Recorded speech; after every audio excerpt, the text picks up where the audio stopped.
तो last episode के and पे हमने देखा था कि हमारे चोन वैंग की पहली फाइट मांझा के साथ होती है और मांझा की आंखों में मिट्टी डालकर उसकी जो टांगों के बीच में किक मारता है तो वो मैच तो जीत जाता है, लेकिन इसी के साथ डिस्क्वालीफाइड हो जाता है क्योंकि ये करना अलाउड नहीं था। तो बाहर खड़ा क्वान जो होता है वो सब कुछ देख रहा होता है। क्वान कहता है कि इस लड़के ने यहाँ पर अपनी की पावर को बैलेंस करके रखा हुआ है, इस लड़के को यहाँ पर पता है कि अपनी मूवमेंट्स को कैसे कंट्रोल करना है। मुझे लगता है कि ये भी एक मार्शल आर्टिस्ट है और यहाँ पर इस लेकिन कुछ ज्यादा सिंपल टर्न है। मुझे इसके बारे में इतना पता चला है कि इस लड़के को यहाँ पर दुनिया के बारे में ज्यादा कुछ नहीं पता, इसी वजह से उसने यहाँ पर उसको किक मारकर उसको अपने आप को डिस्क्वालीफाई करवा लिया है। ये बंदा तो कुछ ज्यादा इंटरेस्टिंग है और इसी के साथ ही यहाँ पर उनकी फाइट्स आगे कंटिन्यू रहेंगी क्योंकि हमारा चोन वैंग डिस्क्वालीफाई हो चुका है, लेकिन बाकी की सारी फाइट्स वैसी रहने वाली हैं। तो क्वान जो होता है वो अपनी हर फाइट को जीतता जाता है, उसके सामने जितने मार्शल आर्टिस्ट आते हैं वो सभी को हराते हराते एंड तक पहुंच जाता है। म्योंग वॉल जो होते हैं वो काफी ज्यादा खुश हो रही होती है और कहते हैं कि ये बहुत ही अच्छा है। और वहीं पर जैसे यहाँ पर कॉम्पिटिशन के बीच में ब्रेक होती है तो लड़कियां वहां पर नाचने के लिए आती हैं, तो सभी लोग यहाँ पर मनोरंजन ले रहे होते हैं और बहुत ही खुश हो रहे होते हैं क्योंकि लड़कियां बहुत ही अच्छा कमाल का डांस कर रही होती हैं। तो सभी वहां पर हो जाता है, यानी फेस्टिवल खत्म हो जाता है। फेस्टिवल खत्म होने के बाद अगले दिन का सीन दिखाते हैं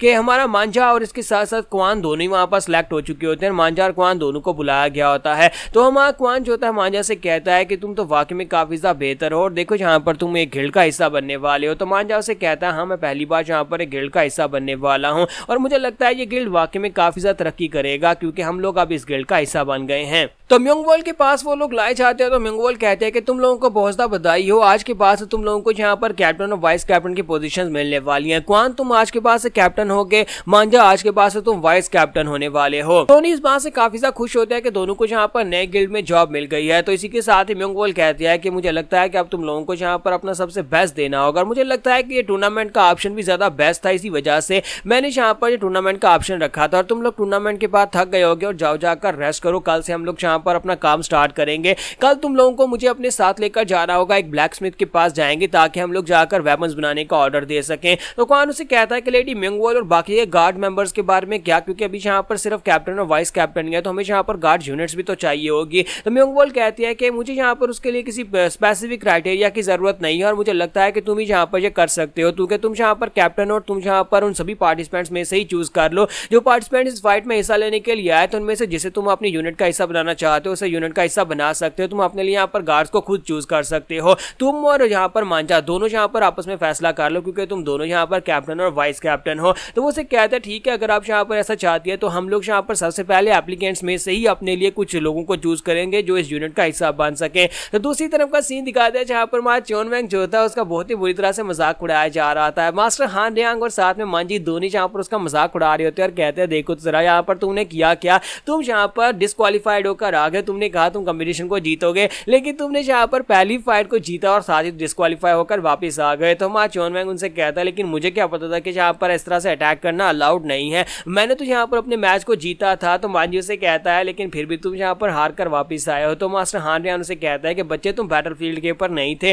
बैटलफील्ड के ऊपर जैसे तैसे बस फाइट को जीतना होता है, लेकिन इस वक्त तुम यहाँ पर इस जगह पर थे जहाँ पर तुम्हें फाइट को जीतना था और वो भी रूल्स के मुताबिक, क्योंकि यहाँ पर जो कंपटीशन होते हैं जो टूर्नामेंट्स होते हैं वहाँ पर तो बच्चों जैसी फाइट करनी होती है। तो हमारा चोन वैंग कहता है मैं तो बहुत बड़ा बेवकूफ हूँ, मेरे पास एक बहुत ही अच्छा मौका था चोन वैंग के करीब जाने का और मैं यहाँ पर चोन वैंग के करीब होने वाला था, लेकिन अब मैं यहाँ पर उसके करीब कभी नहीं जा पाऊंगा क्योंकि अब मुझे यहाँ पर दूसरा मौका नहीं मिलेगा। तो मास्टर हान रियांग उसे कहते हैं क्या तुम यहाँ पर रो रहे हो। तो मांझी भी उसे कहता है मुझे लगता है कि हमारा चोन वैंग रो रहा है, पहली फाइट में हारने के बाद चोन वैंग रो रहा है। तो चोन वैंग दोनों के ऊपर अटैक करना शुरू कर देता है जबकि वो दोनों उसे कह रहे थे बस भी करो, अगर तुम्हें रोना है तो खुलकर रो लो, तुम जहाँ पर रो सकते हो, हमें पता है तुम रो रहे हो। तो हमारा क्वान जो होता है वहाँ पर चोन वैंग को ढूंढता उसी तरफ आगे बढ़ रहा होता है। जब उसे एनर्जी महसूस होती है तो वो उस तरफ निकल कर आता है और कहता है कि ये क्या यहाँ पर क्या चल रहा है। तो वहाँ पर देखते हैं कि हमारे मास्टर ने वहाँ पर हमारे चोन वैंग को पकड़ रखा होता है और मांझी जो होता है अपने पास से वहाँ पर एक निकाल कर उसके चेहरे के ऊपर मूछें बना रहा होता है। क्वान वहाँ पर आता और कहता है कि हेलो यहाँ पर क्या चल रहा है। तो इसी के साथ ही वो सभी लोग जो होते हैं शांत होकर बैठ जाते हैं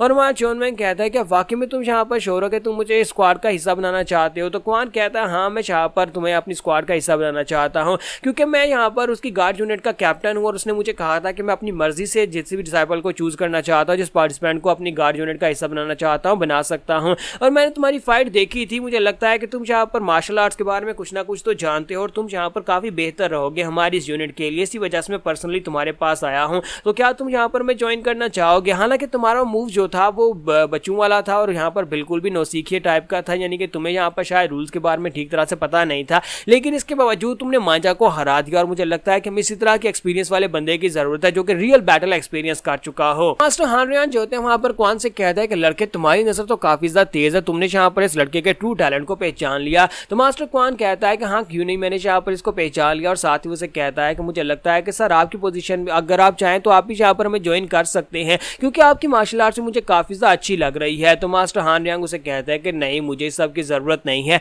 मैं तो जंगल में बस यहाँ पर शिकार करके आराम से अपना मीट खाना चाहता हूँ, मुझे और कोई काम नहीं करना।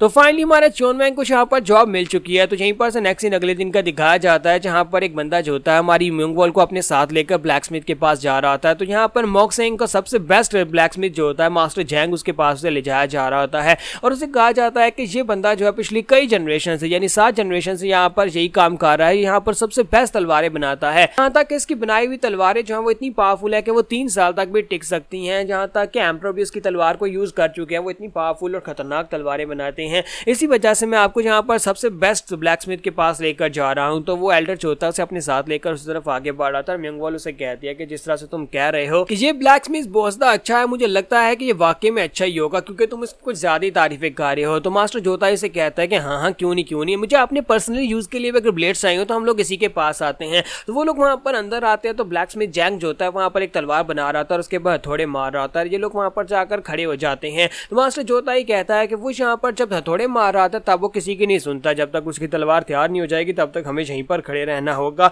वो तो अपने आसपास भी नहीं देखता कौन आया। तो म्योंगवॉल कहते हैं कि इसका मतलब यह है कि वो अपना काम पूरी तरह से यहाँ पर सही ईमानदारी के साथ करता है और मुझे लगता है कि तुमने इसी वजह से कहा था कि मैं शाम के वक्त जाना चाहिए। तो इसी के साथ ही वहां पर दिखाते हैं कि वो मास्टर जैंग जो होता है उसने अपनी तलवार रेडी कर ली होती है, वो अपनी तलवार पकड़कर वहां पर खड़ा आता है, साइड के ऊपर देखता है और कहता है देखो तो जरा यहाँ पर हमारे पास मेहमान आए हैं और वो म्योंगवॉल को भी जानता होता है। तो इसी के साथ ही अपनी तलवार रेडी करने के बाद उसे कहता है तो म्योंगवॉल तुमने यहाँ पर अपना मर्चेंट गिल्ड बना लिया और तुम यहाँ पर मुझसे वेपन बनवाना चाहती हो। तो म्योंगवॉल कहती है कि हाँ मैं यहाँ पर सुना है कि तुम्हारी फैमिली पिछली 7 जनरेशन से वेपन बनाती आई है। तो वो कहता है हाँ ये बात वाकई में सच है, मेरे फादर ने यहाँ पर एक ऐसी तलवार बनाई थी जो कि एम्परर ने भी यूज की थी, जिसकी वजह से हमारा जो गिल्ड है वो बहुत ज्यादा फेमस है। हमारा जो ब्लैक स्मिथ दुकान जो है वो इतनी फेमस है कि लोग यहाँ पर दूर दूर से हमारे पास तलवारें बनवाने के लिए आते हैं। तो हमारी म्योंगवॉल उसे कहते हैं कि एक ब्लेड को बनने में तो बहुत ज्यादा टाइम लगता होगा। तो मास्टर से कहते हैं कि हाँ यहाँ पर एक तलवार को बनने में बहुत ज्यादा समय लगता है, लेकिन एक तलवार को परफेक्ट होना चाहिए क्योंकि तलवार जो होती है वो किसी को काटने किसी को मारने के लिए बनाई जाती है।